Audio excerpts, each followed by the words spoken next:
In late 2024, steel billionaire Lakshmi Mittal quietly paid close to $100 million for a single mansion in Dubai. Not on the Palm.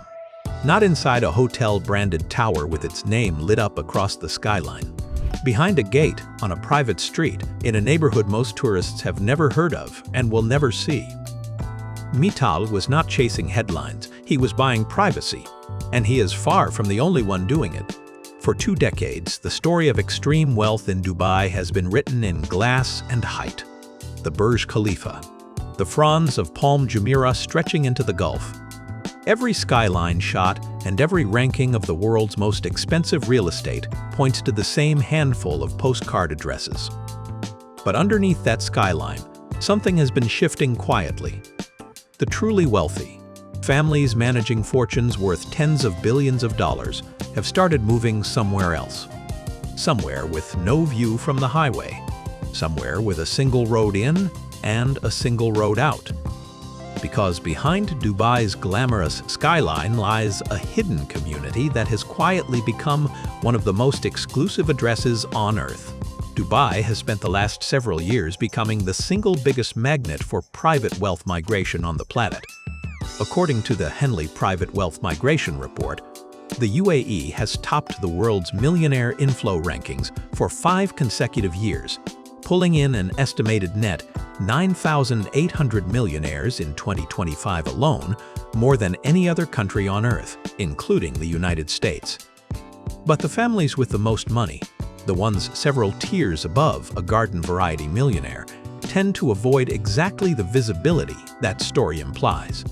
Their money does not follow influencers or magazine spreads. It follows security, legal stability, tax efficiency, and above all, distance from public attention. That is exactly why an extraordinary neighborhood has quietly become the preferred destination for some of the world's wealthiest families. Its real name is Jumeirah Bay Island, and the first thing you notice is that it doesn't look like the rest of Dubai. It's shaped like a seahorse, built entirely from reclaimed land and connected to the mainland by a single private bridge. There's no wandering in.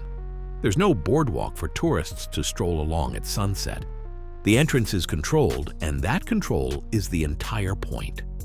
Inside, there are only around 128 residential plots on the whole island. Compare that to Palm Jumeirah, just a few miles away, which has roughly 4,000. Jumeirah Bay isn't competing on size. It's competing on scarcity, and scarcity is exactly what the world's wealthiest families are shopping for. Arriving feels less like entering a neighborhood and more like crossing a border. One bridge in, heavy security, and almost no reason for an outsider to ever be there. No billboards, no tour buses, just water on every side and homes that were never designed to be seen by anyone who wasn't invited. And that brings us to the real question. Why would someone with unlimited money choose a tiny, hard-to-reach island over a sprawling mansion somewhere more famous? The answer isn't really about square footage. It's about something money usually can't buy once you're famous enough to need it: privacy. For the ultra-wealthy, the biggest threat isn't running out of money, it's exposure, security risks to their families, media attention that follows them everywhere, business deals that depend on absolute confidentiality, children who need to grow up without being recognized every time they leave the house. Jumeirah Bay was built almost as if someone designed it specifically to solve that problem. Controlled bridge access, private beaches that aren't open to the public, a private marina, private internal roads. For people whose names alone can move markets or make headlines, that kind of anonymity isn't a lifestyle upgrade. It's protection. Think about what that actually means in practice. No public road cutting through the island means no stranger ever has a reason to be standing outside your front door. A child can walk to a private beach without a parent calculating who might be watching. None of that shows up in a property listing, but for the people buying here, it's worth more than another bedroom or another pool. And that explains something brokers on the island mention again and again. Turnover here is almost non-existent. Sellers are rare, and when a home does change hands, it's usually negotiated quietly between 2 people who already understand exactly what they're paying for. And nowhere is that mindset more visible than in the island's most talked-about sale. In March of 2025, a 6-bedroom custom-built villa on Jumeirah Bay sold for roughly 330 million dirhams, close to 89 million US dollars, making it the most expensive home ever sold on the island. The villa sits on one of just 3 plots at the very tip of the island, the only one of those 3 with an uninterrupted view straight toward the Burj Khalifa and the downtown skyline. The home is wrapped in floor-to-ceiling glass with ceilings rising 13 meters high. Inside, the materials read like a wish list: Taj Mahal quartzite, Patagonian marble, walnut wood veneer. Outside, a beachfront infinity pool blends almost seamlessly into the sea behind it. According to the agents who brokered the deal, demand for homes like this has never been higher, and the sale broke a record that had only been set the year before. 2 record-breaking sales within a single year on the same tiny island tell you everything about where this market is heading. But here's what's easy to miss. The buyer wasn't simply purchasing a house. There are far bigger mansions elsewhere in the world for less money.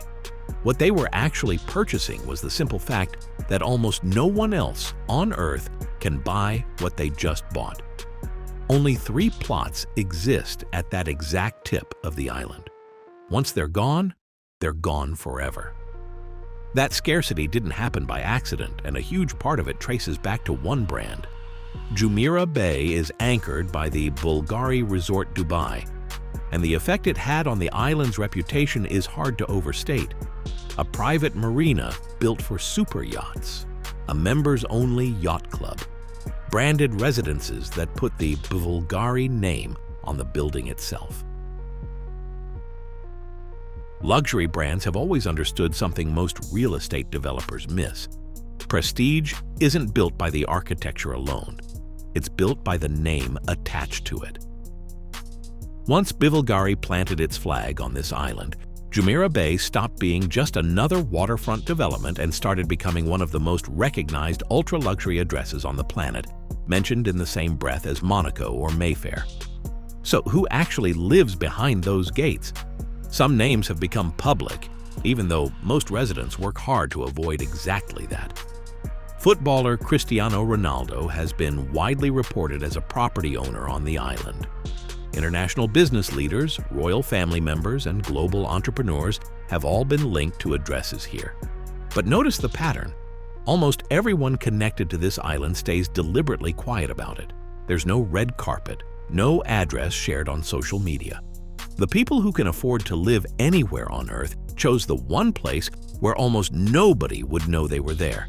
And that, more than any amenity, is the real selling point.